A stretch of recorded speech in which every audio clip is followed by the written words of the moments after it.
दिन में 24 घंटे सबको मिलेंगे, लेकिन सोने के टाइम पे हो जाएंगे जीरो। समय को यूटिलाइज करना सीख मेरे दोस्त। आज ये दुनिया तुझे कुछ भी कहे, लेकिन एक दिन तुझे कहना पड़ेगा हीरो, एक दिन तुझे कहना पड़ेगा हीरो।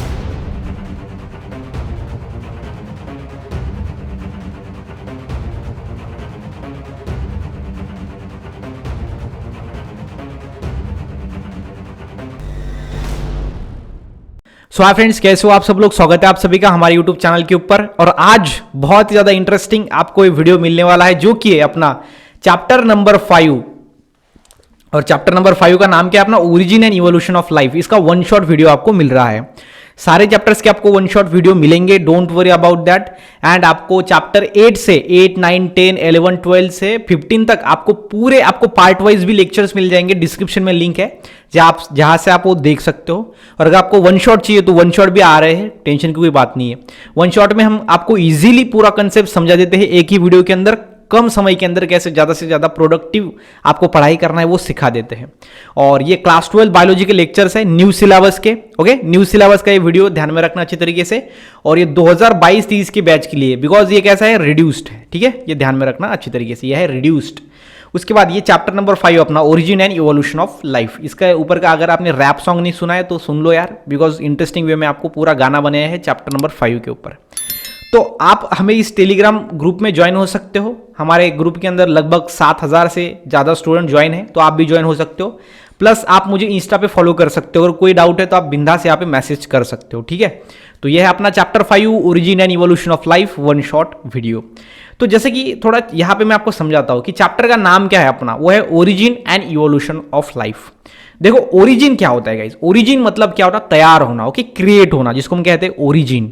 एंड इवोल्यूशन मतलब क्या होता है, इवोल्यूशन मतलब होता है चेंजेस आना उसके अंदर, ओके, सक्सेस मिलना, इवोल्यूशन हम जैसे कहते हैं। फॉर एग्जांपल पहले जो हमारे घर थे लोगों के, वो कैसे थे, वो इतने मतलब हम बोल सकते हैं वहाँ पे सीमेंट नहीं था, तो वहाँ पे पत्थर से पहले घर बनाते थे। तो वो जो घर थे वो मॉडिफाइड नहीं थे, वो प्रिमिटिव थे। तो धीरे धीरे क्या हुआ, उसके अंदर इवोल्यूशन हुआ। इवोल्यूशन मतलब क्या होता है, उत्क्रांति हम जिसको कहते हैं। मतलब एक छोटी सी चीज से, या फिर एक ऐसी चीज जो पहले बहुत ही खराब थी, या फिर पहले उसकी क्वालिटी अच्छी नहीं थी, लेकिन अब थोड़े थोड़े चेंजेस आने के बाद वो बहुत ही अच्छा क्वालिटी बन गया उसका, तो उसको हम इवोल्यूशन कहते हैं। और ये इवोल्यूशन प्रोसेस जो होती है ना, वो बहुत ज़्यादा टाइम लेती है। ओके, ये जल्दी नहीं होती, बहुत ज़्यादा टाइम लेती है। स्लो ग्रेजुअल चेंजेस होते हैं ऑर्गेनिज्म के अंदर, उसको हम इवोल्यूशन कहते हैं। फॉर एग्जाम्पल पहले जो आदमी था वो कैसा था, मंकी के जैसा था थोड़ा बहुत। अब जो हम हैं वो मंकी के जैसा है क्या, नहीं, अभी हम तो बहुत स्मार्ट है, बहुत ब्यूटीफुल है। तो इसलिए ध्यान में रखना इवोल्यूशन। इवोल्यूशन क्या होता है, धीरे धीरे चेंजेस आना। तो हमको यहाँ पे पढ़ना है कि जो लाइफ है, जिंदगी है, वो कहाँ से शुरुआत हुई इसकी, और ये धीरे धीरे कैसे इवॉल्व हुई, और आज कैसे हम हैंडसम बने। हमारे जो पूर्वज थे, हमारे जो हम बोल सकते हैं जिनको, ओके, सो पूर्वज जिससे हम ओरिजिनेट हुए हैं, तो वो कैसे थे और धीरे धीरे उनके चेंजेस कैसे आए। पहले जो आदमी था वो स्ट्रेट नहीं खड़ा हो पाता था, लेकिन अभी हम स्ट्रेट खड़े हो पाते हैं। तो ये धीरे धीरे चेंजेस कैसे आए और हमारे लाइफ का ओरिजिन कहाँ पे हुआ, ये हम इस चैप्टर के अंदर पढ़ने वाले हैं। ठीक है, तो अभी चैप्टर को स्टार्ट कर देते हैं।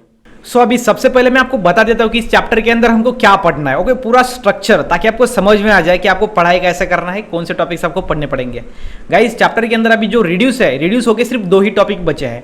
पहला है अपना modern synthetic theory of evolution, और दूसरा है अपना ह्यूमन इवोल्यूशन। तो मॉडर्न सिंथेटिक थ्योरी क्या था, अभी ये थ्योरी मतलब क्या कि कुछ ऐसे साइंटिस्ट आए जिन्होंने बहुत ज़्यादा पढ़ाई किया और बोला कि ऐसे लाइफ का ओरिजिन हुआ है, तो वो होता है अपना थ्योरी। ओके, और वही एक थ्योरी है अपना मॉडर्न सिंथेटिक थ्योरी, ध्यान में रखना। तो वो ये क्या है, मॉडर्न सिंथेटिक थ्योरी है। और ये थ्योरी के अंदर क्या क्या बताया है साइंटिस्ट लोगों ने, तो वो हमको देखना है। पहला है जेनेटिक वेरिएशन, उसके बाद है नेचुरल सिलेक्शन, थर्ड है आइसोलेशन। तो ये 3 बातें बताई इस थियरी के अंदर। बहुत ज़्यादा साइंटिस्ट इसके अंदर इन्वॉल्व थे। हम आगे देखेंगे कौन कौन से साइंटिस्ट इसके अंदर थे, कब ये थियरी स्टार्ट हुआ, ये थियरी का क्या कहना था, पूरी इंफॉर्मेशन आपको हम देंगे, आगे हम पढ़ेंगे पूरा। और उसके बाद है ह्यूमन इवोल्यूशन, मतलब आदमी कैसे इवॉल्व हुआ। तो उसके अंदर आपको 2 चार्ट है, वो अगर आपने पढ़ लिए, अगर अच्छे से पढ़ लिए, तो ये ह्यूमन इवोल्यूशन के ऊपर अगर कोई भी क्वेश्चन आता है तो आप सॉल्व कर पाओगे इजीली। एंड आपको एक अंदाजा लग जाएगा, या फिर बहुत ही अच्छा नॉलेज मिल जाएगा कि कैसे ह्यूमन इवॉल्व हुआ है, पहले कैसा आदमी था, उसके अंदर धीरे धीरे चेंजेस कैसे आए, सारी चीज़ें आपको समझ में आ जाएगी। ठीक है, तो यहाँ पे ध्यान में रखना आपको कि जो यहाँ पे मॉडर्न सिंथेटिक थ्योरी है, इसके अंदर आपको जेनेटिक वेरिएशन है, नेचुरल सिलेक्शन है, आइसोलेशन है। आइसोलेशन के अंदर दो है, अपना geographical isolation, reproductive isolation. Reproductive isolation में अगेन दो टाइप है, pre reproductive isolation, post reproductive isolation, ठीक है। तो सबसे पहले हम देखेंगे अपना मॉडर्न सिंथेटिक थ्योरी। तो अभी आपकी जो किताब है वहां से हमने दो टॉपिक्स उठाए हैं, पहला है अपना मॉडर्न सिंथेटिक थ्योरी, दूसरा है ह्यूमन इवोल्यूशन। ये दोनों टॉपिक को हमने ऐसा अरेंज किया है, इसका नोट्स बनाया है। इसका अगर आपको पीडीएफ चाहिए तो आपको क्या करना है, सिंपल में अपना जो टेलीग्राम ग्रुप है ये ज्वाइन हो जाना है, वहां पे आपको इसका पीडीएफ मिल जाएगा। तो इसके ऊपर ज्वाइन होने के बाद हम यहाँ पे आपको नोट्स बनाएंगे, जो भी आपका चैप्टर है, चैप्टर में जैसे आपके ये टॉपिक्स है वैसे यहाँ पे लिए गए हैं, लाइन टू लाइन आपको एक्सप्लेन करूंगा, टेंशन लेने की कोई बात नहीं है। तो हम अभी स्टार्ट करते हैं अपना पहला पार्ट, पहला हमारा टॉपिक जो कि है modern synthetic theory of evolution. देखो modern synthetic theory of evolution में क्या है, देखो it is the result of true synthesis of all biological discipline studies pertaining to genetical, ecological, anatomical. सबसे पहला क्या है, जेनेटिकल मतलब जेनेटिक कॉन्स्टिट्यूशन, इकोलॉजिकल मतलब क्या कि हमारा जो अर्थ है या फिर इकोलॉजी है वो इकोसिस्टम से रिलेटेड, इकोसिस्टम्स का पढ़ाई मतलब इकोलॉजी। उसके बाद है एनाटोमिकल मतलब अंदर के स्ट्रक्चर, उसके बाद है जियोग्राफिकल एरिया, उसके बाद है पैलेंटोलॉजिकल मतलब फॉसिल्स हमको पता है कि अभी कैसा था, पहले कुछ एनिमल्स थे, अभी उनके एनिमल्स के हमको बोन्स मिलते हैं, तो बोन्स क्या है, वो फॉसिल्स हम जिसको कहते हैं, फॉसिल्स, ओके। उसके बाद ETC were pursue to explain mechanism of evolution. इन्होंने बहुत ज़्यादा हेल्प किया मैकेनिज्म ऑफ इवोल्यूशन को एक्सप्लेन करने के लिए। इवोल्यूशन आपको समझ में आ गया कि कैसे एक सिंपल चीज से अभी कॉम्प्लेक्स चीज बना है जिसको हम इवोल्यूशन कहते हैं, ठीक है। सो ध्यान में रखना अच्छी तरीके से, जैसे कि हमारे चैनल के ऊपर इवोल्यूशन हुआ है, हमारे पहले वीडियोस अगर आप देखोगे तो वहां पे नॉइस जो है या फिर आवाज की क्वालिटी वो कम थी, लेकिन अभी धीरे धीरे क्या हुआ है, इंक्रीज हुआ है। तो यहाँ पे क्या हुआ है, इवोल्यूशन, ध्यान में रखना अच्छी तरीके से। सो जो मैकेनिज्म ऑफ इवोल्यूशन है ऑर्गेनिज्म के अंदर, लिविंग ऑर्गेनिज्म के अंदर, उनको कहा किस किस का स्टडी करना पड़ा समझने के लिए, पहला है जेनेटिकल, उसके जेनेटिक कॉन्स्टिट्यूशन को पढ़ना पड़ा। दूसरा है इकोलॉजिकल, इकोसिस्टम को पढ़ना पड़ा थोड़ा। उसके बाद एनाटॉमिकल, उसके इंटरनल स्ट्रक्चर के बारे में पढ़ना पड़ा। उसके बाद जियोग्राफिकल, वो जिस एरिया में रहता था उस एरिया को पढ़ना पड़ा। उसके बाद पैलेंटोलॉजिकल मतलब जो एनिमल्स थे उसके जो रिमेनिंग फॉसिल्स, जो बोन्स थे या फिर जो भी पार्ट था, जो रिमेनिंग पार्ट था जो डेड होने के बाद, तो उसका भी पढ़ाई करना पड़ा। ये सारे 5, ये जो आप देख रहे हो ऊपर में येलो कलर के, ये 5 चीजें पढ़े तब जाके पता चला कि इवोल्यूशन कैसे हुआ है, how the mechanism of evolution. Mechanism मतलब क्या कि कैसे, कौन से स्टेप्स के अंदर इवोल्यूशन हुआ था, यह उनको पता चला। तो ये जो यहाँ पे अपना मॉडर्न सिंथेटिक थ्योरी है गाइस, इसके अंदर कौन कौन से साइंटिस्ट इन्वॉल्व है ये जान लो। सबसे पहला है आर फिशर, देन है जेबीसी हेल्डन, देन है टी डॉब्जनस्काय, देन है जी हाउसली, देन है E Mayr, Simpson, Stebbins, Fisher, then Sewall Wright, उसके बाद है Mendel, TH Morgan, etc. So आप देख सकते हो इसके अंदर मैक्सिमम साइंटिस्ट इन्वॉल्व है।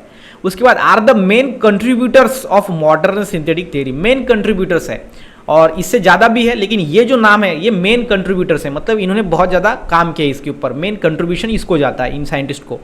उसके बाद स्टेबिन जो है, स्टेबिन्स एक साइंटिस्ट है जिन्होंने क्या किया, इन हिज बुक डिस्कस, उन्होंने डिस्कस किया 5 की factors such as gene mutation. उन्होंने 5 की फैक्टर के बारे में पढ़ा। पहला कौन सा था, जीन म्यूटेशन। उसके बाद है mutation in chromosome structure and number. उसके बाद है genetic recombination, then natural selection, इनके बारे में उन्होंने पढ़ा। And reproductive isolation contributed in the evolution of any species. मतलब अगर एक स्पेसीज है और उसका इवोल्यूशन हुआ है तो वो इवोल्यूशन के लिए 5 फैक्टर इंपॉर्टेंट है, ऐसा स्टेबिन ने कहा। स्टेबिन कौन था, एक साइंटिस्ट था जो इस थ्योरी के अंदर इन्वॉल्व था, जिन्होंने यहाँ पे कंट्रीब्यूशन दिया था। तो उन्होंने बताया सबसे पहला है जीन म्यूटेशन, देन है mutation in chromosome structure, then number, then genetic recombination, natural selection and reproductive isolation. So उन्होंने बताया कि ये 5 चीजें हैं जिसके अंदर क्या होता है कि कुछ भी, कोई भी ऑर्गेनिज्म जो है उसका इवोल्यूशन होता है, और इवोल्यूशन होने के बाद जो पहली स्पेसीज थी उससे ये अलग होता है। देखो यहाँ पे मैंने इसलिए स्ट्रक्चर थोड़ा अलग ड्रॉ किया, बिकॉज जो पहला ऑर्गेनिज्म था जब हम थे, हमारा स्ट्रक्चर पहले अलग था, ओके। हम मंकी की तरह दिखते थे, अभी हम मंकी की तरह नहीं दिखते बिकॉज हम न्यू स्पेसीज बने हैं। तो इवोल्यूशन जब होगा तो जो पहली स्पेसीज थी उससे जो न्यू स्पेसीज बना है वो टोटली अलग होगा, और ये इवोल्यूशन को सालों साल, लाखों साल लग जाते हैं, ये 1-2 साल के अंदर इवोल्यूशन नहीं होता, ध्यान में रखना अच्छे तरीके से। तो ये मॉडर्न सिंथेटिक थ्योरी के बारे में थोड़ा इन्फॉर्मेशन, और आपको इन्फॉर्मेशन है मॉडर्न सिंथेटिक थ्योरी के बारे में, लेकिन आपको जो इंपॉर्टेंट है वो मैं आपको बताता हूँ, आपको क्या पढ़ना पड़ेगा। यहाँ पे सबसे पहले all individuals of the same species contribute a population. जो इंडिविजुअल्स है मतलब लोग, बहुत ज़्यादा लोग एक जगह पे आके क्या बनता है, पॉपुलेशन बनता है। हम क्या बोलते हैं उसको, population. And the population occurs in A small group, okay. और जो पॉपुलेशन होता है स्मॉल ग्रुप में, मतलब छोटे छोटे ग्रुप में। और जो इंटरब्रीडिंग होते हैं, कैसे होते हैं वो, interbreeding population. Such a small interbreeding population, group of population is called as Mendelian population. तो आपको यहाँ पे समझना है कि मेंडेलियन पॉपुलेशन क्या होता है। पॉपुलेशन मतलब ग्रुप ऑफ इंडिविजुअल्स, लेकिन ऐसे इंडिविजुअल्स जो आपस में इंटरब्रीड कर सकते हैं। इंटरब्रीड मतलब क्या, वहां पे हमारे पास पॉपुलेशन है, पॉपुलेशन के ग्रुप्स है। तो ये हमारा पहला ग्रुप पॉपुलेशन का, ये हमारा दूसरा ग्रुप पॉपुलेशन का। तो ये दोनों के अंदर जो इसका मेल है इसका फीमेल है, ये आपस में ब्रीडिंग होना चाहिए, आपस में एक दूसरे के अंदर कांटेक्ट आएंगे, नेक्स्ट जनरेशन को प्रोड्यूस करना चाहिए। तो ऐसे दो ग्रुप पॉपुलेशन के जो आपस में इंटरब्रीड हो, आपस में इंटरब्रीडिंग करते हो, तो उस पॉपुलेशन को हम मेंडेलियन पॉपुलेशन कहेंगे। समझ में आ गया। तो ऐसा दो ग्रुप पॉपुलेशन का जो आपस में इंटरब्रीड कर सकते हैं, मेल फीमेल इंटरब्रीडिंग कर सकते हैं, वैसे पॉपुलेशन को ग्रुप को हम मेंडेलियन पॉपुलेशन कहते हैं। तो ये ध्यान में रखना आपको, मेंडेलियन पॉपुलेशन। उसके बाद जीन पूल जो है वो आपको ध्यान में रखना पड़ेगा, जो कि है the total genetic information encoded in sum of total genes in a Mendelian population is called as gene pool. Gene pool किसको कहेंगे, जो पूरी जेनेटिक इन्फॉर्मेशन है, जेनेटिक इन्फॉर्मेशन जो एनकोडेड है sum of total genes in Mendelian population. So जो genetic information रहेंगी वो कहाँ पे एनकोडेड है, जीन्स के अंदर। और जो जीन्स मेंडेलियन पॉपुलेशन के अंदर प्रेजेंट है उसको हम क्या कहते हैं, जीन पूल कहते हैं। समझ में आ गया कि जो ऑर्गेनिज्म की जेनेटिक इन्फॉर्मेशन है वो यहाँ पे जीन्स के अंदर एनकोडेड होती है, और जो जीन्स मेंडेलियन पॉपुलेशन के अंदर प्रेजेंट होते हैं उनको हम जीन पूल कहते हैं। वही जीन क्या होंगे, हमारे जो जीन होंगे वो मेंडेलियन पॉपुलेशन के अंदर प्रेजेंट होंगे, और उनको हम क्या कहेंगे, जीन पूल कहेंगे। ठीक है, तो ये बातें हैं। उसके बाद ये थोड़ा बेसिक चीज़ है वो आप समझ सकते हो। देन माइग्रेशन यहाँ पे इंपॉर्टेंट है। माइग्रेशन मतलब क्या होता है कि कोई ऑर्गेनिज्म क्या करता है, अपना जगह बदल देता है, उसको माइग्रेशन कहते हैं। तो जगह बदलने का रीज़न बहुत अमेजिंग, मतलब अलग अलग भी हो सकता है, अमेजिंग होते हैं कभी कभी। जैसे कि अगर उसको कहीं यहाँ पे एक जगह पे यहाँ पे वो रह रहा है, तो यहाँ पे वाटर अभी नहीं है, इस जगह पे वाटर है, तो वो क्या करेगा, वो जगह छोड़ के इस जगह पे चले जाएगा। तो उसको माइग्रेशन कहते हैं। माइग्रेशन मतलब एक जगह को छोड़ के वो दूसरी जगह पे चला गया, तो ये माइग्रेशन है। So migration of population effectively alter the gene pool. तो जो माइग्रेशन अगर हुआ पॉपुलेशन में, तो वो जीन पूल को क्या कर देगा, चेंज कर देगा, चेंज। बिकॉज अगर वो यहाँ पे जाएगा तो यहाँ पे जो मेल फीमेल, ये मेल यहाँ पे गया तो इसके फीमेल जो एनिमल होगा उसके साथ ये ब्रीड करेगा, और इसका जो जीन होगा वो थोड़ा चेंज हो जाएगा। तो इसलिए यहाँ पे जीन पूल क्या होगा, अल्टर होगा। तो ये आपको ध्यान में रखना है। देन उसके बाद यहाँ पे आप ध्यान में रख सकते हो, thus any change in gene pool affects population.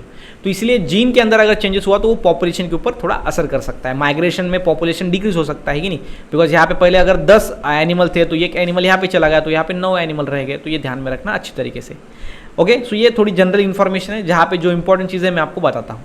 अभी हमने थोड़ा डिटेल पढ़ लिया, थोड़ी जेनेटिक नहीं तो general, okay, not genetic, general information हमने देख ली अपने मॉडर्न सिंथेटिक थ्योरी के बारे में, कि ये मॉडर्न सिंथेटिक थ्योरी में क्या है। कि इन्होंने बताया कि कोई भी ऑर्गेनिज्म के अंदर इवोल्यूशन होने के लिए थोड़ा टाइम लगता है, कुछ मेन पॉस्टुलेट्स या फिर मेन थिंग्स होती है जो लगती है, फिनोमिनन होते हैं, वो हमने डिस्कस किए। अब हम इसके मेन पार्ट को डिस्कस करते हैं, जो कि 3 मेन पार्ट है इसका, जेनेटिक वेरिएशन, उसके बाद नेचुरल सिलेक्शन, आइसोलेशन। तो पहला हम देखते हैं अभी जेनेटिक वेरिएशन। ठीक है, तो देखो जेनेटिक वेरिएशन यहाँ पे लिखा हुआ है द चेंज इन, सो यहाँ पे लिखा हुआ है the change in gene and gene frequency. Gene के अंदर चेंज होना और जीन फ्रीक्वेंसी के अंदर चेंज होना, उसको हम क्या कहते हैं, जेनेटिक वेरिएशन। जेनेटिक मतलब क्या होता है, जीन, और वेरिएशन मतलब चेंजेस होना। तो अगर जीन के अंदर क्या हो रहा है या फिर जीन फ्रीक्वेंसी क्या हो रहा है, चेंज हो रहा है, तो उसको हम क्या कहेंगे, जेनेटिक वेरिएशन कहेंगे। और ये किससे होता है जेनेटिक वेरिएशन, वो 5 चीज़ों से होता है। पहला है अपना जीन म्यूटेशन, उसके बाद दूसरा कौन सा है अपना जेनेटिक रिकॉम्बिनेशन, तीसरा कौन सा है अपना जीन फ्लो, चौथा कौन सा है अपना जेनेटिक ड्रिफ्ट, और पांचवा कौन सा है अपना क्रोमोसोमल एब्यूवेरिएशन। सो ये 5 चीज से क्या होता है, अपना जेनेटिक वेरिएशन होता है। जेनेटिक वेरिएशन मतलब क्या, जीन के अंदर बदलाव आना, जीन के अंदर चेंजेस होना, उसको हम कहते हैं जेनेटिक वेरिएशन। कितना ईजी है। Okay, so genetic variations are caused by following factors. तो कौन कौन से फैक्टर्स है, पहला है जीन म्यूटेशन। सो पहला देखेंगे हम जीन म्यूटेशन। जीन म्यूटेशन क्या होता है, म्यूटेशन मतलब सडन चेंज हो आना, सिंपल में सडन चेंज हो गया। तो यहाँ पे देखो, जैसे कि सडन परमानेंट, सडन और परमानेंट। सडन मतलब क्या, अचानक होना, और परमानेंट मतलब क्या, अगर वो चेंजेस होता है तो वो लाइफ टाइम के लिए रहेगा, परमानेंट रहेगा। ऐसा नहीं कि कुछ दिनों के लिए चेंजेस हो रहा है, नहीं, लाइफ टाइम के लिए, सडन, परमानेंट और हेरिटेबल। हेरिटेबल मतलब क्या कि वो एक जनरेशन से दूसरे जनरेशन तक जा सकता है, ऐसा चेंज, उसको हम हेरिटेबल चेंज कहते हैं। हेरिटेबल, हेरिटेबल मतलब क्या, वो ट्रांसफर होता है एक जनरेशन टू अनदर जनरेशन। ऐसा चेंज आना इज कॉल्ड एज म्यूटेशन, उसको हम म्यूटेशन कहते हैं। And mutation can occurs in the gene, और अगर जीन के अंदर म्यूटेशन हुआ तो उसको हम क्या कहेंगे, जीन म्यूटेशन, सिंपल में। तो जीन के अंदर क्या हुआ, सडन अचानक चेंज आया जो कि परमानेंट है और जो एक जनरेशन से दूसरे जनरेशन तक जा सकता है, मतलब हेरिटेबल है, तो उसको हम कहेंगे जीन म्यूटेशन। कितना ईजी है। तो जीन म्यूटेशन से क्या होता है, जेनेटिक मेकअप या फिर जीन का कॉन्स्टिट्यूशन चेंज होता है, जिसको हम जेनेटिक वेरिएशन कहते हैं। समझ में क्या, gene and gene frequency change होता है जीन म्यूटेशन से, इसलिए यहाँ पे हम उसके अंदर एक देख रहे हैं जीन म्यूटेशन। तो ये ध्यान में रखना अच्छी तरीके से।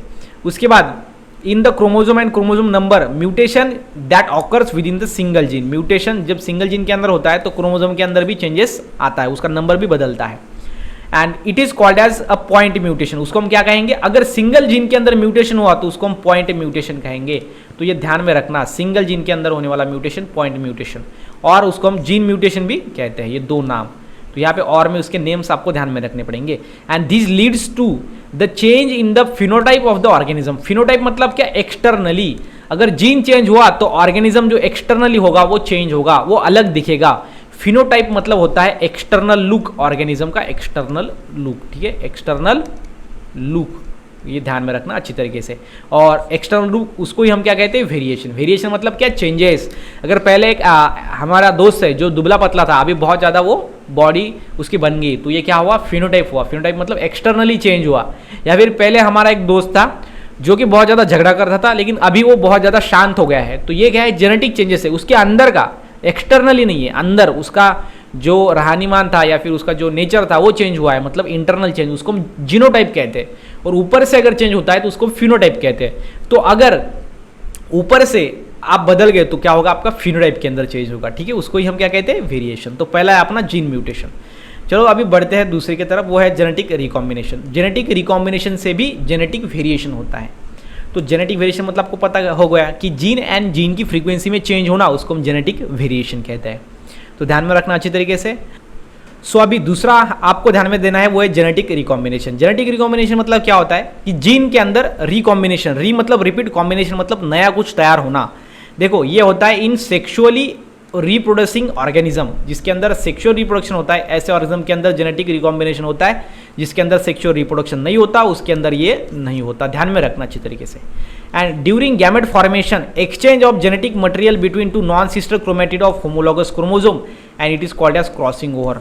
तो क्रॉसिंग ओवर क्या होता है ये पहले जान लो, आपको समझ में आ जाएगा। तो ऐसे दो क्रोमोसोम, दो जेनेटिकली एंड मॉर्फोलॉजिकली सिमिलर है। मॉर्फोलॉजिकली यानी जेनेटिकली मतलब क्या कि अंदर से और बाहर से, अंदर से उसका नेचर और बाहर से दिखना दोनों भी सेम है, तो ऐसे क्रोमोसोम को हम कहते हैं homologous chromosome. Okay, homologous chromosome, homologous chromosome, तो मैंने यहाँ पे लिख दिया होमोलॉगस क्रोमोसोम। तो ये जो होमोलॉगस क्रोमोसोम होता है गाइज, इसके अंदर क्या होता है, इसके जो नॉन सिस्टर क्रोमेटिड होते हैं, नॉन सिस्टर मतलब ये क्रोमेटिड, ये जो चार आपको दिख रहे हैं इसको हम, ये क्रोमोसोम है, ओके, और ये चार क्या है, क्रोमोसोम के क्रोमेटिड है। तो जो अलग अलग क्रोमोसोम के क्रोमेटिड होंगे ये, इसको हम कहेंगे guys non sister chromatid, sister chromatid, non sister chromatid, okay. और ये एक ही क्रोमोसोम के ये दो क्रोमेटिड, इसको हम क्या कहते हैं, सिस्टर क्रोमेटिड कहते हैं, सिस्टर क्रोमेटिड, ओके। और ये क्या है, नॉन सिस्टर क्रोमेटिड। तो ये नॉन सिस्टर क्रोमेटिड क्या करते हैं, आपस में एक दूसरे को वो चेंज कर लेते हैं। जैसे कि ये ऐसी, मैं थोड़ा क्रोमोसोम को अलग कर देता हूँ, मतलब दिखाने के लिए कि यहाँ पे सेगमेंट का चेंज हुआ है, तो फिर यहाँ पे क्या होगा, इसका सेगमेंट आ जाएगा, और यहाँ पे जो है इसके अंदर इसका सेगमेंट आ जाएगा, मतलब यहाँ पे पूरा व्हाइट में यहाँ पे लिख देता हूँ। तो यहाँ पे इसका सेगमेंट आ गया और ये क्रोमोसोम का सेगमेंट यहाँ पे गया। तो ये कब होता है, देखो ये क्रोमोसोम पास में आ जाती है, ओके, पास में आ गई ऐसे, और जब यहाँ पे ऐसे आएंगी तब ये एक दूसरे में ये सेगमेंट चेंज करेंगी, ओके। तो यहाँ पे क्या हो गया, सेगमेंट चेंज हो गया, और उस प्रोसेस को हम क्या कहते हैं, क्रॉसिंग ओवर। क्या है यहाँ पे बताया गया, during gamete formation exchange of genetic material occurs between non sister chromatid. ये दो नॉन सिस्टर क्रोमेटिड के अंदर क्या हुआ, जेनेटिक इन्फॉर्मेशन का एक्सचेंज हुआ, अदल बदल हुआ, और ये होमोलॉगस क्रोमोसोम के अंदर हुआ, इसलिए हम इसको क्या कहते हैं, क्रॉसिंग ओवर कहते हैं। और ये क्रॉसिंग ओवर होने के कारण क्या हुआ, हमको अलग स्ट्रक्चर मिला ना। पहले कैसा था, हमारा क्रोमोसोम प्लेन व्हाइट था और ये डॉटेड था, अभी यहाँ पे प्लेन व्हाइट में थोड़ा डॉटेड आ गया, मतलब न्यू कॉम्बिनेशन हमको मिल गया। तो इसलिए यहाँ पे प्रोड्यूस न्यू जेनेटिक कॉम्बिनेशन, और इसलिए हम इसको जेनेटिक रिकॉम्बिनेशन कहते हैं। री मतलब रिपीट, थोड़ा नया कॉम्बिनेशन हमको मिल गया। ओके, ये आपको ध्यान में रखना है। और इससे क्या होता है, विच रिजल्ट इन वेरिएशन, इससे क्या होता है, चेंज होता है। इसलिए हमारा टॉपिक ही क्या है, जेनेटिक वेरिएशन। हम ये जानना चाहते हैं कि जीन के अंदर उसकी फ्रीक्वेंसी या फिर जीन कैसे चेंज होता है, जेनेटिक वेरिएशन कैसे चेंज होता है, वही तो हमको यहाँ पे देखना है। ओके, तो ये आपको समझ लेना अच्छी तरीके से। उसके बाद है fertilisation between opposite mating gamete leads to variation recombination, various recombination. अभी देखो जो मेल है एंड फीमेल है, ओके, मेल एंड फीमेल ये दोनों के अंदर जब फर्टिलाइजेशन होता है तो जो अपना चाइल्ड बनता है गाइज, वो चाइल्ड के अंदर दोनों के कैरेक्टर्स होते हैं। तो यहाँ पे क्या हुआ, अपना रिकॉम्बिनेशन हुआ, दोनों के कैरेक्टर उसके अंदर आ जाएंगे। ओके, ये ध्यान में रखना आपको अच्छी तरीके से। तो ये हो गया अपना सेकंड। उसके बाद थर्ड वो है जीन फ्लो। जीन फ्लो क्या है, तो जीन फ्लो है, gene flow is a movement of genes, movement है जीन की इनटू और आउट ऑफ पॉपुलेशन। मतलब क्या कि जीन की मूवमेंट, ये हमारा एक पॉपुलेशन है जिसके अंदर ऑर्गेनिजम्स है। ओके, एक तो इससे जीन्स क्या जाएंगे, बाहर जाएंगे, या फिर जीन्स इसके क्या आएंगे, अंदर आएंगे। ठीक है, तो जीन्स अगर अंदर आए कुछ अलग जीन्स, तो वो अलग चेंज देंगे वो ऑर्गेनिज्म के अंदर, तो मतलब उससे क्या होगा, जेनेटिक वेरिएशन होगा। तो इसलिए जीन फ्लो से क्या होता है, जेनेटिक वेरिएशन होता है। जीन फ्लो मतलब क्या, एक तो जीन्स पॉपुलेशन के अंदर आए या फिर बाहर गए, उसको हम जीन फ्लो कहते हैं। जैसे कि यहाँ पे gene flow is the movement of genes into और out of population, and gene movement may be in the form of migration of organism. और ये माइग्रेशन ऑफ ऑर्गेनिज्म से होता है, मतलब क्या कि ऑर्गेनिजम्स क्या हुआ, पहले यहाँ पे रहता था, यहाँ से वो उसने जगह छोड़ दी, यहाँ पे चला गया, तो फिर यहाँ पे वो गया, लेकिन यहाँ पे पहले जो ऑर्गेनिज्म थे ये अलग थे ना, तो ये इसके अंदर गया, तो ये दोनों के कैरेक्टर मिक्स हो गए। तो ये ध्यान में रखना, क्या प्रोड्यूस होगा, न्यू रिकॉम्बिनेशन या फिर न्यू जेनेटिक वेरिएशन होगा, ये ध्यान में रखना। ओके, तो यहाँ पे है ऑर्गेनिज्म और गैमेट्स और सेगमेंट ऑफ डीएनए ट्रांसफॉर्म होगा, बिकॉज यहाँ पे जो पहले एनिमल्स थे वो अलग थे ही नहीं। यहाँ पे ये एनिमल्स ऐसे थे पहले, ब्लैक वाले, मतलब ये ब्लैक नहीं थे, मैं आपको ऐसा डिनोट करने के लिए बता रहा हूँ। और यहाँ पे पूरा ऐसा रेड था या फिर वाइट था। तो यहाँ पे जाने के बाद यहाँ पे कुछ ना कुछ ये दोनों के अंदर क्या होगा, चेंजेस आएगा, और इससे क्या होगा, जेनेटिक वेरिएशन होगा। क्या होगा, जेनेटिक वेरिएशन। ठीक है, तो आपको समझ में आ गया। तो थर्ड हमने देख लिए। थर्ड पहला कौन सा था अपना, जेनेटिक वेरिएशन के अंदर जीन म्यूटेशन, दूसरा जेनेटिक रिकॉम्बिनेशन, तीसरा जीन फ्लो। समझ में आ गया, तो ये हो गया अपना जीन फ्लो। देन अपना फोर्थ है जेनेटिक ड्रिफ्ट। तो जेनेटिक ड्रिफ्ट कैसा, क्या होता है जेनेटिक ड्रिफ्ट, तो जेनेटिक ड्रिफ्ट क्या है, एनी रैंडम मतलब क्या कि वो खुद होता है, रैंडम होता है, मतलब ऐसा नहीं कि कोई उसको करवाता है, रैंडमली। फ्लक्चुएशन मतलब चेंज होना, फ्लक्चुएशन, अल्टरनेशन। ओके, अल्टरनेशन मतलब चेंज होना इन अलील फ्रीक्वेंसी। अगर अलील फ्रीक्वेंसी अल्टर होती है, चेंज होती है, okay, occurring in natural population, natural population के अंदर by a pure chance is called as genetic drift. समझ में आ गया। तो जेनेटिक ड्रिफ्ट क्या होता है, यह है random fluctuation of alternation in alleles frequency, allele की फ्रीक्वेंसी। ठीक है, तो अलील हम किसको कहेंगे, वो होता है alternative forms of genes. Genes आपको पता है, जीन्स क्या होता है, पर्टिकुलर सेगमेंट ऑफ डीएनए। हमारा जो डीएनए उसका एक छोटा सा सेगमेंट, जिसको हम क्या कहते हैं, जीन कहते हैं। और अलील्स किसको कहते हैं, अलील्स, तो अलील्स है alternative forms of gene. Okay, alternative forms of genes हम जिसको कहते हैं। ठीक है, alternative forms of genes alleles कहते हैं। तो जेनेटिक ड्रिफ्ट के अंदर फ्लक्चुएशन होगा, किसके अंदर, अलील फ्रीक्वेंसी के अंदर। ओके, अलील फ्रीक्वेंसी, और जिससे क्या होगा, हमारा जो जेनेटिक है, मेकअप है ऑर्गेनिज्म का, वो चेंज होगा, जेनेटिक वेरिएशन होगा, इसलिए हम इसको इसके अंदर देख रहे हैं। उसके बाद यहाँ इसके एग्जाम्पल देखो, जैसे कि लाइक अर्थक्वेक। ओके, देखो size of population is severely reduced due to natural disaster. अगर नेचुरल डिजास्टर आ गए, जैसे कि अगर भूकंप आ गया, तो जो ऑर्गेनिजम्स है या फिर पॉपुलेशन है वो कम हो जाएगी। लाइक अर्थक्वेक, अगर भूकंप आ गया या फिर फ्लड, बरसात होगी बहुत ज़्यादा, तो पॉपुलेशन क्या हो जाती है, कम हो जाती है। या फिर फायर, आग लगना। ओके, जंगल में आग लगने क्या होता है, पूरे जो ऑर्गेनिजम्स है वो थोड़ी किल हो जाते हैं, उसका पॉपुलेशन कम हो जाता है। ये क्या होता है, cause elimination of particular alleles from a population. और अगर एनिमल्स जा रहे हैं तो उसके अंदर के कुछ अलील्स भी चले जाते हैं। Okay, alleles, because alleles animals के अंदर होते हैं ना ऑर्गेनिज्म के, अगर वो मर गए तो अलील्स नहीं बचेंगे। मतलब क्या हो रहा है, हमारा रैंडम, अचानक हो रहा है। आग किसने लगाई, क्या नहीं, अचानक लग गई, तो इससे क्या हो गए, अलील्स हमारे चले गए। मतलब अलील की जो फ्रीक्वेंसी है उसके अंदर चेंजेस आया, और जिसको भी हम क्या कहते हैं, जेनेटिक ड्रिफ्ट कहते हैं। ये आप अच्छी तरीके से ध्यान में रख सकते हो। ओके, और यहाँ पे जो स्मॉलर जो पॉपुलेशन है उसके अंदर मैक्सिमम चांस होता है। देखो, स्मॉलर पॉपुलेशन है, greater chance for genetic drift. Genetic drift का स्मॉलर जो पॉपुलेशन होता है वहाँ पे ग्रेटर चांस होता है। स्मॉलर पॉपुलेशन, और जो बिगर पॉपुलेशन होता है इसके अंदर जो जेनेटिक यहाँ पे ड्रिफ्ट है वो नहीं होता। क्यों? बिकॉज यहाँ पे 100 एनिमल्स है, तो इसमें से अगर 5 भी मर गए तो 5 में जीन्स वो बाकी है, लेकिन यहाँ पे अगर 3 एनिमल्स है वो तीनों मर गए तो ये जीन पूरे चेंज हो जाएंगे ना, तो यहाँ पे ध्यान में रखना अच्छे तरीके से। और ये जो है एक इंपॉर्टेंट फैक्टर है इवोल्यूशनरी चेंज के लिए, ऑर्गेनिज्म के अंदर इवोल्यूशन होने के लिए क्या है, एक इंपॉर्टेंट फैक्टर है, चेंज है, ये ध्यान में रखना अच्छे तरीके से।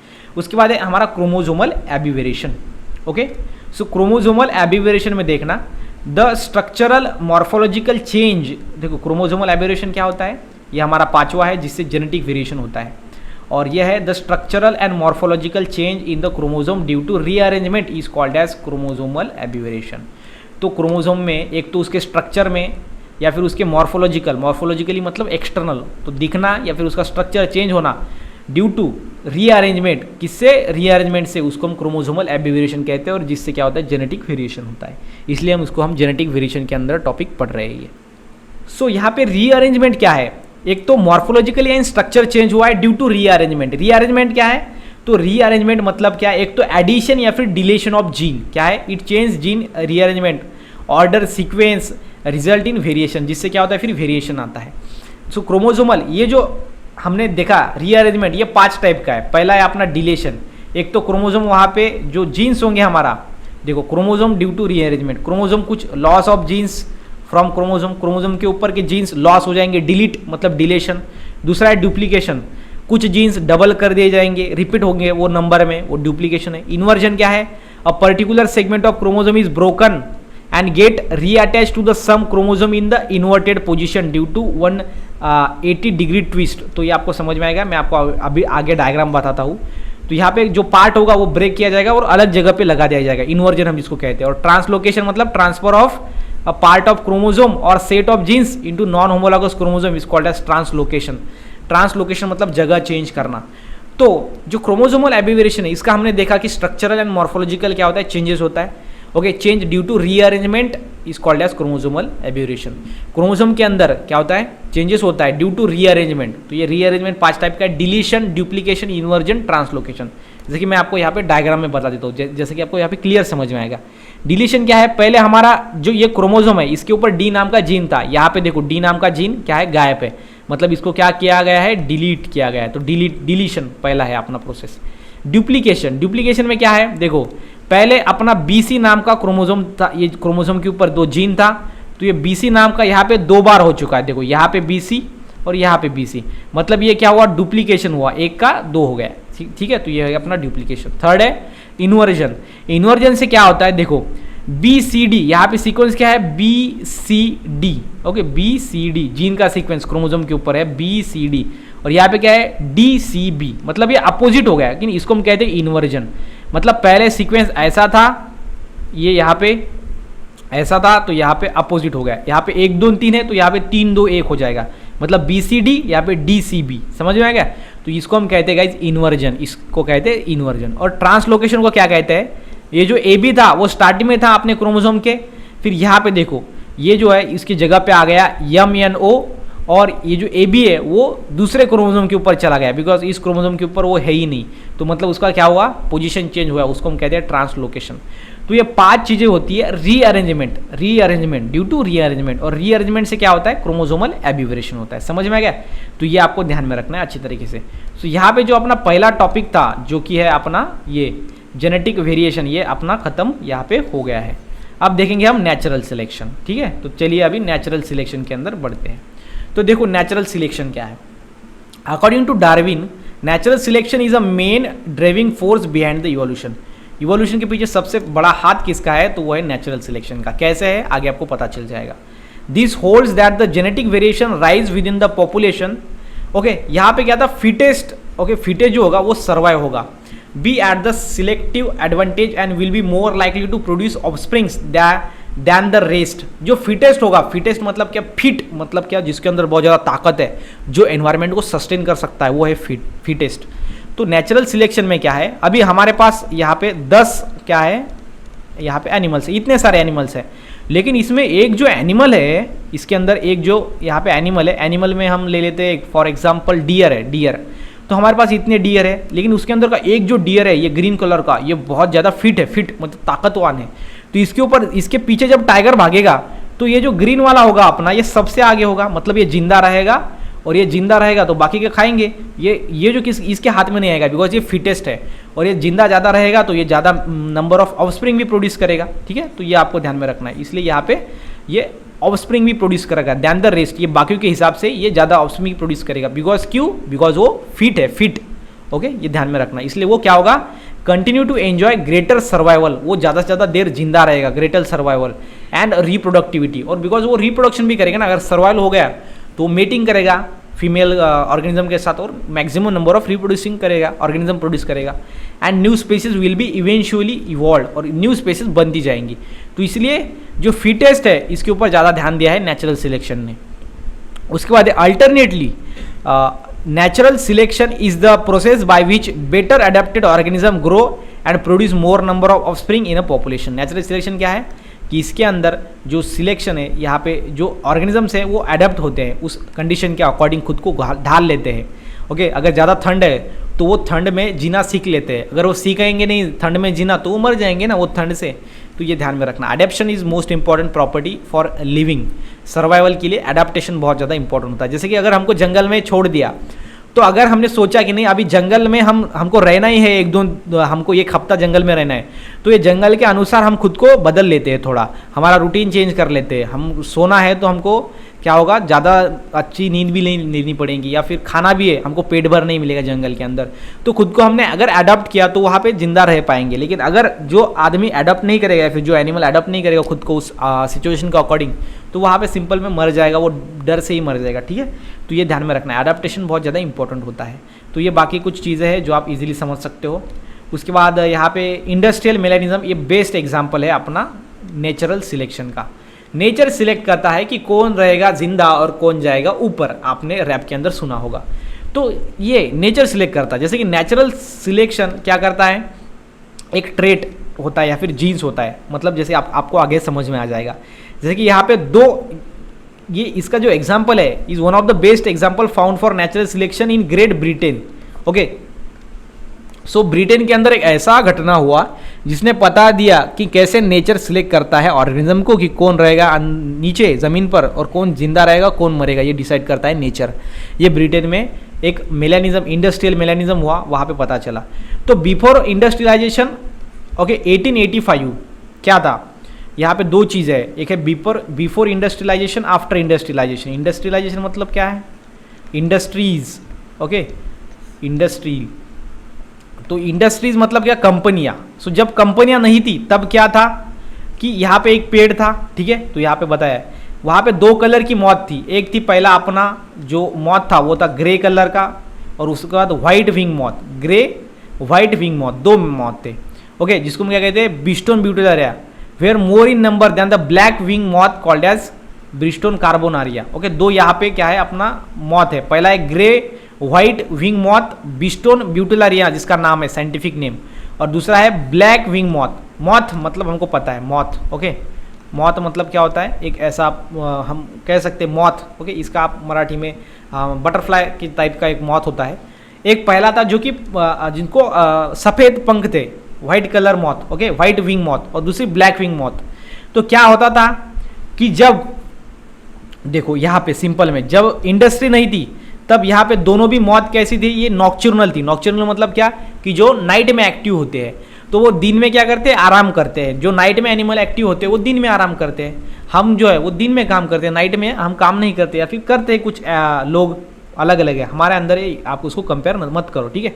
तो यहाँ पे जो मौत दिन में ये क्या करती थी, आराम करती थी। किसके ऊपर, ट्री के ट्रंक के ऊपर, ट्री के ट्रंक। तो पहले जो ट्री का ट्रंक था वो कैसा था, व्हाइट था, तो इसलिए जो व्हाइट कलर की मॉन्ग थी, ओके, तो ये यहाँ पे बैठी है, और दूसरी है अपनी ब्लैक कलर की, तो ये ब्लैक कलर की यहाँ पे। तो क्या होता था, इसको जो खाने वाला है, इसका प्रेडेटर, उसको ये ब्लैक कलर की जल्दी से दिख जाती थी, तो ये इसको वो खा लेता था, मतलब इसका नंबर क्या होगा, कम होगा ना। तो पहले कौन जिंदा रहता था, मैक्सिमम व्हाइट कलर की मौत, ठीक है, जिसका नाम क्या है, व्हाइट कलर की मौत का, जिसको ब्रिस्टोन क्या कहते हैं, ब्यूटेलरिया। ओके, ग्रे व्हाइट, ग्रे थी और व्हाइट थी, थोड़ा व्हाइट एंड ग्रे दोनों कलर का मिक्स था। उसके बाद जो ब्लैक कलर की थी वो उसको खा लेते थे।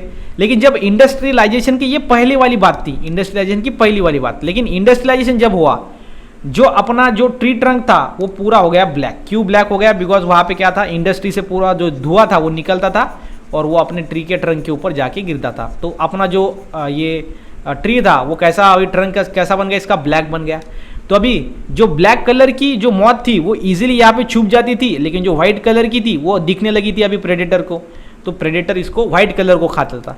पहले व्हाइट कलर की नंबर बढ़ रहे थे, अब व्हाइट कलर के घट रहे हैं। मतलब नेचर में जैसे चेंज हुआ है वैसे ऑर्गेनिज्म रहेगा या फिर जिंदा रहेगा, तो ये नेचर ने डिसाइड किया है। अगर नेचर बदलेगा तो ऑर्गेनिज्म जिंदा नहीं रहेगा, ये बात ध्यान में रखना अच्छी तरीके से। तो जैसे कि आप यहाँ पे देख सकते हो, ये डायरेक्ट वहाँ पे ये ब्लैक कलर की मौत है। देखो ब्लैक कलर की कैसी अभी छुप रही है, ये व्हाइट कलर की दिख रही है। जब ये ट्री ट्रंक व्हाइट था तब ब्लैक कलर की ज़्यादा दिखती थी। तो मतलब ट्री ट्रंक क्या है, एक नेचर है और नेचर डिसाइड करता है कि कौन रहेगा कौन जाएगा। तो इसलिए दो मौत के नियम आपको ध्यान में रखना है, एक व्हाइट कलर मौत और दूसरे अपना ब्लैक कलर की मौत। और ब्रिटेन के अंदर ये हुआ था इंडस्ट्रियल मेकानिज्म। बिफोर इंडस्ट्रियल के अंदर क्या था चेंजेस, वो आपको बताने हैं अगर एग्जाम में क्वेश्चन आया तो, और आफ्टर इंडस्ट्रियलाइजेशन के बाद चेंजेस क्या हुआ वो भी बताना है ताकि डिसाइड हो सके, ठीक है। उसके बाद है थर्ड अपना, वो है आइसोलेशन। थर्ड है अपना, ठीक है। तो ये थर्ड है आइसोलेशन मॉडर्न सिंथेटिक थ्योरी के अंदर। आइसोलेशन मतलब होता है separation of population of a particular species into smaller unit, okay. किसके लिए? Which prevent interbreeding between them. Interbreeding prevent करता है। अभी हम देखो, हमारे पास ये एनिमल्स थे, ये पॉपुलेशन था, ये डिवाइड हो गया दो पार्ट के अंदर, ओके। ये हो गया पॉपुलेशन एक अलग और ये पॉपुलेशन अलग हो गया। तो मुझे आप बताओ, पहले ये एक पॉपुलेशन था तो इसके बीच में मेल फीमेल एक दूसरे को मेटिंग करते थे, इंटरब्रीडिंग होता था। लेकिन अभी यहाँ पे इंटरब्रीडिंग नहीं होगा, ये एक दूसरे को इंटरब्रीडिंग नहीं कहेंगे, ये आपस में खुद के खुद, ओके, मेल फीमेल यहाँ पे इंटरब्रीड करेंगे। मतलब ये किसके लिए होता है? टू प्रिवेंट इंटरब्रीडिंग, बिकॉज अभी ये दोनों के बीच में इंटरब्रीडिंग पॉसिबल है क्या? नहीं है। तो इंटरब्रीडिंग प्रिवेंट करने के लिए आइसोलेशन किया जाता है। आइसोलेशन मतलब क्या? एक बड़े से स्पीसीज को पॉपुलेशन के, ओके, बड़े से पॉपुलेशन को स्पेसिस के उसको चेंज किया जाता है और स्मॉलर यूनिट में डिवाइड कर दिया जाता है। जैसे कि हमने ये बड़ा पॉपुलेशन था, इसको दो इसके अंदर हमने क्या कर दिया? डिवाइड कर दिया, ओके। ये ध्यान में रखना। और some barrier which prevent gene flow or exchange of genes between isolated population is called as isolating mechanism. और कुछ ऐसा बैरियर होता है जो ये दोनों का बीच में का क्या होता है, जो जीन्स है उसको फ्लो एक्सचेंज जो होता है वो प्रिवेंट करता है। Gene flow or exchange of gene prevent करता है, उसको हम क्या कहते हैं? आइसोलेटिंग मैकेनिज्म कहते हैं। बिकॉज ये दोनों के अंदर के जीन एक दूसरे को प्रिवेंट करते हैं, एक दूसरे को एक्सचेंज नहीं होने देते, प्रिवेंट करते हैं, उसको हम क्या कहते हैं? Isolating mechanism, okay. तो ये ध्यान में रखना अच्छी तरीके से। और ये बेसिक्स चीज़ें वो आपको समझ में आ ही जाएगी। अभी इसके दो टाइप्स होते हैं वो हम देखते हैं। पहला होता है जियोग्राफिकल। जियोग्राफिकल इसके नाम में ही है, जियोग्राफिकल आइसोलेशन। जियोग्राफिकल मतलब क्या कि ये फिजियोलॉजिकल आइसोलेशन होता है। कैसा होता है? Physiological isolation. मतलब फॉर एग्जांपल क्या होता है, हमारी एक बहुत बड़ी स्पेसिस थी ये, ओके, और स्पेसिस के अंदर एक पॉपुलेशन था। तो अभी दोनों के अंदर ये डिवाइड होगा, एक ये जो बड़ी पॉपुलेशन है वो दो पॉपुलेशन के अंदर डिवाइड होंगी। लेकिन यहाँ पे क्या हुआ? बरसात आ गई और यहाँ पे नदी बीच में से चली गई। तो अगर नदी बीच में से जा रही है तो यहाँ पे दो पॉपुलेशन बन गए, नदी के उस पार वाला पॉपुलेशन अलग, इस पार वाला पॉपुलेशन अलग। तो जो यहाँ पे सेपरेशन हुआ है बड़े वाले पॉपुलेशन का, लेकिन ये बड़े वाले पॉपुलेशन का सेपरेशन हुआ है, लेकिन किसने किया है इसका सेपरेशन? हुआ है वाटर। और वाटर क्या है गाइज? एक फिजियोलॉजिकल बैरियर है जिसको हम जियोग्राफिकल कहते हैं, nature, okay, geographical. For example या फिर बहुत बड़ा क्या होता है, जब ये बरसात आती है तो क्या हुआ? डिवाइड हो गया, दो स्पेसेस हो गया, मतलब आइसोलेशन हुआ, लेकिन with the example of with the help of water हुआ, जिसको हम क्या कहते हैं? Geographical isolation.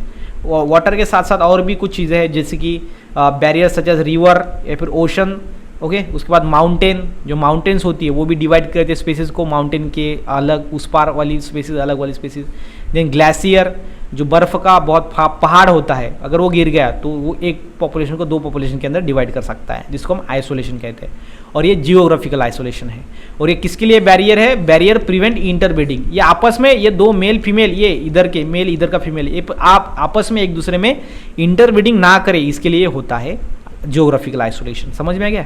तो ये आपको समझना है अच्छे तरीके से। बाकी यहाँ पे एक एग्जाम्पल है इसका बेस्ट, जो कि है डार्विन के फिंचेस। जो डार्विन था उस साइंटिस्ट ने फिंचेस देखे थे। फिंचेस क्या है? एक बर्ड है। तो बर्ड के अंदर उन्होंने क्या देखा था? अपना ये जियोग्राफिकल आइसोलेशन हुआ था, ओके। उसके बाद है दूसरा रिप्रोडक्टिव आइसोलेशन। अभी आइसोलेशन तो होगा लेकिन रिप्रोडक्टिव मतलब क्या कि यहाँ पे due to some changes in genetic material के अंदर चेंज होगा। रिप्रोडक्टिव मतलब क्या होता है, रिप्रोडक्शन के अंदर अगर कुछ बदलाव आएंगे तो वो दो पॉपुलेशन अलग अलग हो जाएंगे। जैसे कि यहाँ पे देखो, gene pool and structure of genital organ मतलब क्या होता है कि रिप्रोडक्शन के अंदर जो ऑर्गन्स इस्तेमाल होते हैं उसको हम जेनेटल ऑर्गन कहते हैं। फॉर एग्जांपल ह्यूमन बीइंग के अंदर penis is a genital organ, okay. Vagina जो मेल फीमेल का अंदर होता है, तो वो जो वजाइना है ये क्या है, जेनेटल ऑर्गन है। और मेल के अंदर जो पेनिस होता है वो क्या है, तो अपना मेल के अंदर जो पेनिस होता है वो क्या है, अपना जेनेटल ऑर्गन है। तो जेनेटल ऑर्गन के अंदर अगर चेंज होंगे तो वो मेल एंड फीमेल एक दूसरे के साथ इंटरब्रीड नहीं कर पाएंगे ना, तो इसको हम क्या कहेंगे, रिप्रोडक्टिव आइसोलेशन। और वो खुद के खुद अलग अलग हो जाएंगे बिकॉज वो एक दूसरे में उनका जो है वो इंटरब्रीडिंग कर ही नहीं पाएंगे, बिकॉज उनका जेनेटल जो स्ट्रक्चर है वो अलग अलग है, तो वो कैसे इंटरब्रीड कर पाएंगे। तो इससे क्या होगा, सेपरेशन होगा स्पेसीज का। सो उसको हम कहते हैं रिप्रोडक्टिव आइसोलेशन। क्लियर है। सो टाइप्स ऑफ आइसोलेटिंग मैकेनिज्म में यहाँ पे होता है दो टाइप का आइसोलेशन मैकेनिज्म होता है। पहला है प्री मेटिंग क्या होता है, देखो मतलब दो मेल एंड फीमेल जो है वो कांटेक्ट में आने के पहले, ओके, इसका मेटिंग होने के पहले वाला आइसोलेशन, और उसके बाद ये दोनों का मेटिंग होने के बाद वाला आइसोलेशन। ठीक है, pre mating and post mating आपको समझ में आ रहा है। तो एक तो प्री मेटिंग होगा, मतलब ये दोनों मेल फीमेल एक दूसरे को मिलने से पहले ही, जैसे कि फॉर एग्जाम्पल क्या होगा, हैबिटेट आइसोलेशन। हैबिटेट मतलब क्या, सबसे पहला प्री मेटिंग में सबसे पहला कौन सा है, हैबिटेट। मतलब हैबिटेट रहने की जगह, अगर रहने की जगह ही चेंज हो गई तो वो उसका मेटिंग ही नहीं होगा। ये हमारा मेल यहाँ है, फीमेल यहाँ है, उसका रहने का जगह ही चेंज कर दिया तो वो एक दूसरे को कांटेक्ट में आएंगी ही नहीं, तो ये होगा अपना हैबिटेट आइसोलेशन। इसका एक दूसरा नाम क्या है, इकोलॉजिकल आइसोलेशन। मतलब हमने क्या किया, वो जो उसका जहाँ पे वो रहता था, इकोलॉजी थी, नेचर था, वही चेंज कर दिया, तो वो एक दूसरे में नहीं यहाँ पे इंटरब्रीड कर पाएगा। दूसरी बात है सीजनल या फिर टेम्पररी, मतलब कुछ समय के लिए। तो यहाँ पे क्या होता है, in the same geographic region but are sexually mature at a different years. तो यहाँ पे रीजन क्या होता है, सीजनल में ये जो मेल है वो 10 साल होने के बाद क्या होता है, ये मैच्योर होता है, और ये फीमेल जो है वो 15 साल होने के बाद मैच्योर होता है। तो ये 10 साल में ही मैच्योर हो रहा है। अभी ये आपस में अगर इंटरब्रीड भी हो गए, अगर इसका स्पर्म जो है वो यहाँ पे फीमेल के बॉडी में चला भी गया, तो लेकिन यहाँ पे जो ओवम है वो क्या होगा, मैच्योर नहीं होगा, तो यहाँ पे फर्टिलाइजेशन अवॉइड हो जाएगा। ठीक है, तो ये ध्यान में रखना, वो है सीजनल। उसके बाद है इथोलॉजिकल क्या है, मेटिंग बिहेवियर। अभी देखो जो मेल एंड फीमेल मेटिंग करते हैं ना, तो अलग अलग बिहेवियर होता है, जैसे कि मेल फीमेल के अंदर अलग बिहेवियर, उसके बाद अदर एनिमल्स के अंदर अलग अलग बिहेवियर होता है, अलग अलग पोजीशन से वो मेटिंग करते हैं, पोजीशन लेके। तो इसलिए ये भी होता है ड्यू टू मेटिंग बिहेवियर। अगर ये दोनों स्पेसिंग के अंदर अगर मेटिंग बिहेवियर अलग अलग है तो आपस में वो क्या हो जाएंगे, अलग अलग हो जाएंगे दो स्पेसीज। उसके बाद है मैकेनिकल आइसोलेशन में क्या होता है, members of two population have difference in the structure of reproductive organs. इनके रिप्रोडक्टिव ऑर्गन ही अलग अलग होते हैं, उसको मैकेनिकल आइसोलेशन कहते हैं। रिप्रोडक्टिव ऑर्गन्स ही, मतलब जैसे कि वजाइना एंड जो पेनिस होता है ये होना चाहिए तभी जाके इंटरब्रीड होगा, लेकिन अलग अलग हो गए तो वहाँ पे इंटरब्रीडिंग नहीं होगा। तो यहाँ पे क्या है, रिप्रोडक्टिव ऑर्गन अलग है, यहाँ पे मेटिंग का बिहेवियर अलग है, यहाँ पे सीजन है, मैच्योरेशन का सीजन अलग अलग है, यहाँ पे जगह ही अलग अलग है। तो यह है प्री मेटिंग, मतलब मेटिंग होने से पहले वाला आइसोलेशन। अभी अगर देखो अभी कुछ भी नहीं चला, लेकिन अगर मेटिंग हो गया तो उसके बाद कैसे आइसोलेशन होगा, तो वो है अपना पोस्ट मेटिंग आइसोलेशन, जिसको हम पोस्ट जाइगोटिक बैरियर भी कहते हैं। जैसे इसको प्री जाइगोटिक बैरियर और प्री मेटिंग, वैसे यहाँ पे पोस्ट मेटिंग, मतलब मेटिंग होने के बाद, मेटिंग अवॉइड नहीं कर पाए लेकिन मेटिंग होने के बाद भी उसको हम आइसोलेशन कर सकते हैं, जो कि गैमेट मोर्टेलिटी मतलब क्या, कि इसका यहाँ पे जो मेल है ये फीमेल कांटेक्ट में आ ही गए तो इसका जो गैमेट है वो फीमेल के बॉडी में जाएगा तो वो गैमेट मर जाएगा, मतलब गैमेट फर्टिलाइज ही नहीं कर पाएगा, मतलब है gamete mortality. Okay, because limited life span. यहाँ से जो स्पर्म निकलेगा अगर वो 5 घंटे तक जिंदा रहता है या फिर 5 आवर्स तक एक्टिव रहता है, तो यहाँ पे जो ओहम है ना, तो ओहम को जल्दी ही अगर स्पर्म रीच होना है तो ये क्या होगा, इसका टाइम के अकॉर्डिंग, यहाँ पे अगर ज़्यादा टाइम लग रहा है और ये 5-6 घंटे जिंदा रहे, 6 घंटे लग रहा है ओहम तक जाने के लिए, तो वो रास्ते में मर जाएगा, ओहम तक पहुँचेगा ही नहीं, मतलब क्या होगा, गैमेट मोर्टेलिटी, गैमेट मर जाएगा। दूसरा है जाइगोट मोर्टेलिटी। अगर समझो कि वो गैमेट जो है, तो समझो कि वो गैमेट अभी हमारा ओहम के पास पहुंच भी गया लेकिन वहाँ पे जाइगोट भी बन गया, लेकिन वो जाइगोट जिंदा नहीं रहेगा, जाइगोट मोर्टेलिटी होगा, जाइगोट मर जाएगा। Here egg is fertilized but zygote dies due to one or other reasons. यहाँ पे कुछ रीजन हो सकते हैं जिससे क्या होता है, अपना जाइगोट डेड हो जाता है। ओके अगर वो गैमेट पहुंच गया ओम के पास तो ये दूसरी कंडीशन। थर्ड वाला होता है हाइब्रिड स्टेरिलिटी। अगर हमारा जाइगोट भी नहीं अगर मरा तो उससे जो जाइगोट से क्या होगा, एम्ब्रियो बनेगा और न्यू एनिमल बनेगा, तो वो होगा स्टराइल। स्टराइल मतलब वो अलग स्पेसिस को बना नहीं पाएगा, मतलब ये बन गया हमारा अलग वाला स्पेसिस, ये इसको हम बोलेंगे, लेकिन ये नेक्स्ट जनरेशन प्रोड्यूस नहीं कर पाएगा, मतलब ये स्टराइल है, मतलब वहाँ पे ही वो स्टॉप हो जाएगा। अगर ऐसा होता तो डिफरेंट टाइप के क्या होंगे, एनिमल्स हमको मिलते थे। देखो फॉर एग्जाम्पल अभी एलिफेंट है, ओके, सो एलिफेंट और उसके बाद टाइगर। तो मुझे आप बताओ अगर मेल एलिफेंट का है और टाइगर फीमेल की, इसके दोनों के बीच में मेटिंग पॉसिबल है क्या? नहीं पॉसिबल है। अगर होती तो क्या होता कि अलग अलग कॉम्बिनेशन मिलता ना हमको, एलिफेंट एंड टाइगर का कॉम्बिनेशन मिल जाता, कुछ एनिमल्स ऐसे भी जिनको कॉम्बिनेशन मिल जाता। तो इसलिए जो स्पेसिस है वो मेंटेन नहीं रहती, उसका शेप मेंटेन नहीं रहता, इसलिए ध्यान में रखना, ये बहुत ज़्यादा इंपॉर्टेंट है आइसोलेशन। ओके, तो अभी हम देखते हैं अगले वाला हमारा जो नेक्स्ट टॉपिक है वो है human evolution. Okay, human evolution. तो ह्यूमन का इवोल्यूशन कैसे हुआ, यहाँ पे कुछ बातें हैं, आपको जनरल से इंफॉर्मेशन दी गई है। डू यू नो बहुत ज़्यादा इंपॉर्टेंट होते हैं, जो अभी नीट का प्रिपरेशन कर रहे हैं, जो MSc का प्रिपरेशन कर रहे हैं, ये डू यू नो के ऊपर ध्यान देना, बिकॉज इसके अंदर बहुत ही इंपॉर्टेंट जो मैसेज इंफॉर्मेशन है वो छुपी होती है। जैसे कि यहाँ पे दिखाया गया है कि जो DNA है, DNA ह्यूमन का DNA लिया गया और चिंपांजी का DNA लिया, तो ये दोनों के DNA में सिर्फ 2.5 का डिफरेंस था, 2.5% का डिफरेंस था। लेकिन जब मैन का DNA लिया और मंकी का लिया, मंकी, तो वहाँ पे 10% का क्या हुआ था, डिफरेंस मिला था। तो मतलब सीधा सीधा है कि हमारा इवोल्यूशन किससे हुआ है, हमारा चिंपैंजी से हुआ है। चिंपैंजी मतलब चिंपैंजी का और हमारा DNA मैच है, सिर्फ इसके अंदर डिफरेंस है 2.5% का, और जो मंकी के साथ हमारा जो DNA है उसका डिफरेंस कितना है, 10% का। ये आप अच्छे तरीके से ध्यान में रखना।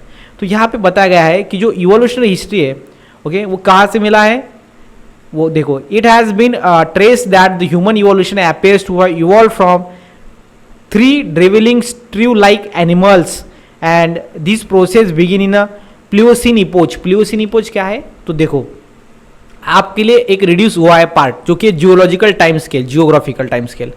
तो जियोग्राफिकल टाइम स्केल में क्या था कि पूरा टाइम था कि स्टार्टिंग से जो इपोच इरा पूरी वहाँ पे इंफॉर्मेशन थी, अभी वो आपको रिड्यूस्ड है, तो आपको यहाँ पे ज़्यादा ध्यान नहीं देना है। वो है अपना प्लियोसिन, एक इपोच था, एक ऐसा टाइम पीरियड था, उस टाइम पीरियड में क्या हुआ था, ये प्रोसेस स्टार्ट हो गई थी, बिगिन, देखो बिगिन इन प्लियोसिन इपोच। तो आपको समझना है कि कौन से इपोच के अंदर ह्यूमन इवोल्यूशन की प्रोसेस स्टार्ट हो गई थी, तो वो था Pliocene epoch. During this period dwindling forest force arboreal mammals to adopt life on the land. तो यहाँ पे क्या हुआ था, जो आर्बोरियल मैमल्स है, मैमल्स मतलब क्या, जिसके अंदर मैमलरी ग्लैंड्स पड़े होते हैं, ऐसे एनिमल्स को आर्बोरियल मतलब ऐसे एनिमल जो ट्री के ऊपर रहते हैं, तो वो होता है आर्बोरियल मैमल्स, और वो अडॉप्ट हुए जमीन पर रहने के लिए। यहाँ पे स्टार्ट हो गया प्रोसेस। उसके बाद क्या हुआ, this descent must have been the driving force in the following chart. It can be seen that we are most closely related to gibbons. हम किससे रिलेटेड है, ह्यूमंस, गिबन से, चिंपांजी से और गोरिल्लास से हम रिलेटेड है। ओके, ध्यान में रखना। तो ये उनके ये जो है आर्बोरियल्स है, मतलब ट्री के ऊपर रहते थे। And the major evolutionary trend in the transition from ape to man are consider further special character have been acquired by man the course of evolution. Major change that took place in evolution of man include increase in size, हमारा size increase हो गया, complexity बढ़ गई हमारी brain की, enhance हो गया, intelligence ज़्यादा हो गया हम, इंक्रीज इन क्रैनियल कैपेसिटी, हमारी क्रैनियल कैपेसिटी इंक्रीज हो गई, हम बायपैडल हो गए, लोकोमोशन मतलब मूवमेंट करना, और हम 2 पैरों से चलते हैं, हाथों पैरों से नहीं चलते। जो चिंपांजी है वो क्या होता है, क्वाड्रेपेडल होते हैं, मतलब 4 पैर उनको लगते हैं, हाथ पैर दोनों भी। हम बायपैडल बन गए, हमारा ब्रेन कॉम्प्लेक्सिटी बढ़ गया, हमारा इंटेलिजेंस बढ़ गया, हमारा क्रैनियल कैपेसिटी बढ़ गया। उसके बाद है अपोसेबल थंब, देन उसके बाद थंब कैसा हुआ हमारा, अपोसेबल, इरेक्ट हो गए हम, पॉइस्चर, शॉर्टनिंग ऑफ द फोरलिम, हमारे जो हाथ थे वो थोड़े कम हो गए। उसके बाद लेंथनिंग इन हिंडलिम, जो हमारे पैर है वो ज़्यादा लंबे हो गए, हमारा चिन जो है वो डेवलप हो गया। ब्रॉडनिंग ऑफ पेल्विस गार्डल, हमारा पेल्विस गार्डल बॉर्ड हो गया इसका size. Development of lumbar curvature, then social and cultural development हुआ हमारे इसके अंदर, जैसे कि agriculture, articulate speech, art, development of tool ETC, ये सभी चेंजेस हुआ और हम बने आदमी। अभी आप देख सकते हो कितना आदमी आगे जा रहा है। तो स्टार्टिंग में ये चीज़ें हुआ था। तो यहाँ पे आपको 2 चार्ट समझना है। अगर आप 2 चार्ट समझोगे तो आपका पूरा यहाँ पे समझ जाओगे आप। जैसे कि मैमल्स जो है, मैमल हम जो है, हमारा क्लास कौन सा है, मैमलिया क्लास, हम कौन से क्लास में है, मैमलिया। मैमलिया में ऐसे एनिमल्स होते हैं जिनका जो फीमेल है उसके अंदर मैमलरी ग्लैंड प्रोड्यूस होता है और जो मिल्क प्रोड्यूस करता है। अगर हमारे फीमेल अगर न्यू चाइल्ड को बर्थ देती है तो उसको मैमलरी दूध ग्रंथि होता है जिसको हम कहते हैं, ओके, जो क्या कहता है, दूध प्रोड्यूस करता है, मतलब मैमलरी मिल्क प्रोड्यूस करता है। तो मैमलरी ग्लैंड्स ऐसे एनिमल्स के अंदर होते हैं जिनको हम मैमल्स कहते हैं, ओके। तो ये उसके अंदर देखो सबसे पहला है मार्सुपियल्स, उसके बाद है मोनोस्ट्रीम्स एंड उसके बाद है यूथेरियंस। देखो मार्सुपियल्स के अंदर क्या था, पाउच एनिमल, जैसे कि फॉर एग्जांपल कंगारू, वहां पे क्या था, पाउच था, पाउच, उसके अंदर वो क्या कहता है, अपने बच्चे को रखता है। उसके बाद मोनोट्रिम्स के अंदर क्या था, एग रिलीज करने वाले एनिमल। और ये यूथेरियंस के अंदर क्या था, प्लेसेंटा। और हम किसके अंदर आते हैं, यूथेरियंस के अंदर, ध्यान में रखना अच्छी तरीके से। जो एग है इसके अंदर क्या आता है, हमारा हेन, ओके, हेन आ गया इसके अंदर मोनोस्ट्रीम्स के अंदर, ओके। और ऑस्ट्रिच आ गया, जो भी पक्षी है जो अंडे लाई करते हैं, एग्स लाई करते हैं, तो वो आएंगे मोनोस्ट्रीम्स के अंदर। जो पाउच है, पाउच के अंदर रखते हैं, जैसे कि कंगारू, वो आएगा अपना मार्सुपियल्स के अंदर। उसके बाद आता है यूथेरियंस, जो कि प्लेसेंटल मैमियल है, और हमारे इसके अंदर प्लेसेंटा बनता है, ओके। प्लेसेंटल में 2 है यूथेरियंस के अंदर, वहां पे एक ऑर्डर है जो कि प्राइमेट। तो हमारा क्लास कौन सा है, मैमलिया, हमारी ऑर्डर कौन सी है, प्राइमेट। उसके बाद यहाँ पे 2 क्लास है, ये ऑर्डर है अपना प्राइमेट। उसके बाद यहाँ पे सब ऑर्डर है 2, एक है प्रोजिमी और दूसरा है एंथ्रीपॉइडी।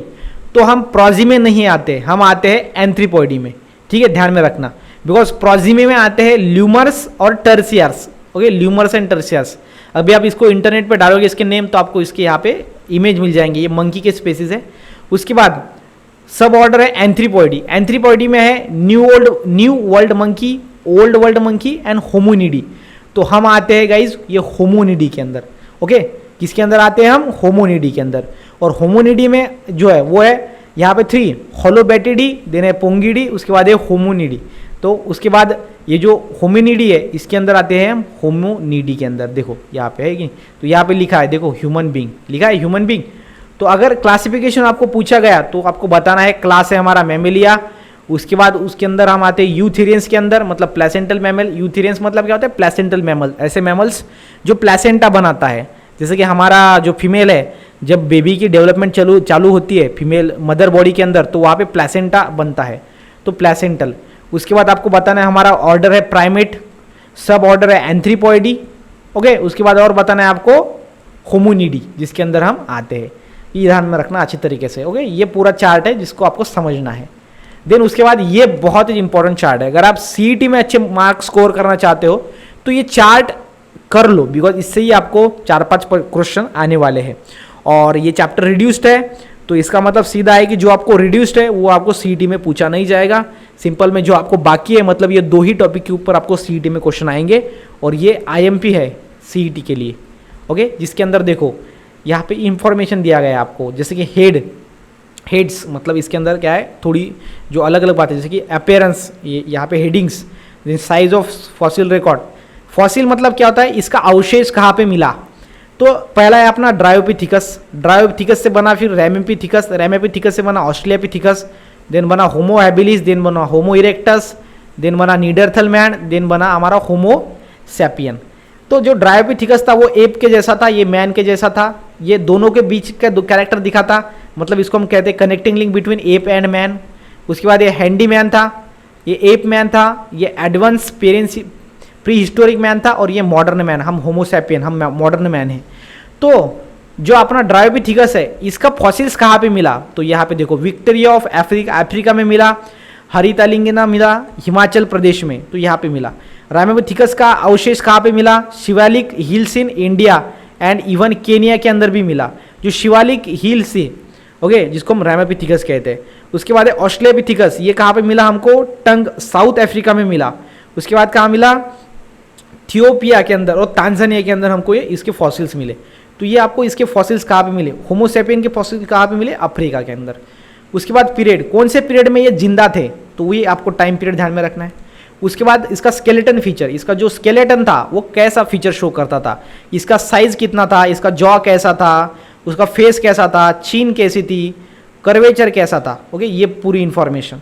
उसके बाद इसका पॉइचर कैसा था, सेमी इरेक्ट मतलब ऐसा आदमी खड़ा होता था, यह इरेक्ट मतलब सीधा खड़ा रहता था, यह अपराइट मतलब ऐसा था थोड़ा, उसके बाद इरेक्ट, उसके बाद इरेक्ट, ये आगे सभी इरेक्ट खड़े होने वाले मैन थे।